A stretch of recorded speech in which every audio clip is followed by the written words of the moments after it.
Hi hello welcome. நான் உங்கள் ராதிகா. இன்றைக்கி என்ன பேசலாம் அப்படின்னு வந்திருக்கேன்னா, நம்ம ஃபேஸ் நல்லா க்ளோவாக இருக்கிறதுக்கான ஐடியாஸ் தான் நான் சொல்கிறேன்.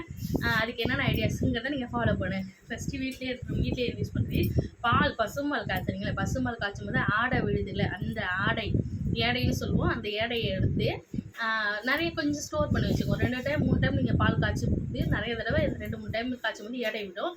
அந்த ஏடையை எடுத்து வச்சுக்கோங்க. ஒரு பவுல் எடுத்து வச்சுங்க. அந்த ஏடை கூட கடலை மாவு கிடைக்குதுல்ல, கடலை மாவை சேர்த்துக்கோங்க. அந்த ஏடை ப்ளஸ் அந்த கடலை மாவு அது 2த்தையும் சேர்த்து நல்லா மிக்ஸ் பண்ணி, அது கூட கொஞ்சோண்டு தயிரை ஆட் பண்ணிக்கோங்க. மிக்ஸ் பண்ணி நல்லா ஃபேஸில் காலையில் நீங்கள் எப்போதும் ஃப்ரெஷ்ஷப் ஆகிறதுக்கு முன்னாடி ஒரு 5 or 10 மினிட்ஸ் நீங்கள் அதுக்கு முன்னாடி யூஸ் பண்ணி நல்லா ஃபேஸை நல்லா ஸ்க்ரப் பண்ணிங்க அப்படின்னா இயற்கையாகவே உங்கள் ஸ்கின்னு நல்லா க்ளோவாக இருக்கும். அதை விட்டுட்டு நம்ம இப்போ ப்ராடக்ட்டையும் வாங்கி யூஸ் பண்ணுறதுனால தான் நம்ம ஸ்கின்னு டேமேஜ் ஆகும். நீங்கள் வீட்டில் இருக்கிற இந்த ப்ராடக்ட்டை யூஸ் பண்ணி பாருங்கள், உங்களுக்கு நல்ல ரிசல்ட் கொடுக்கும்.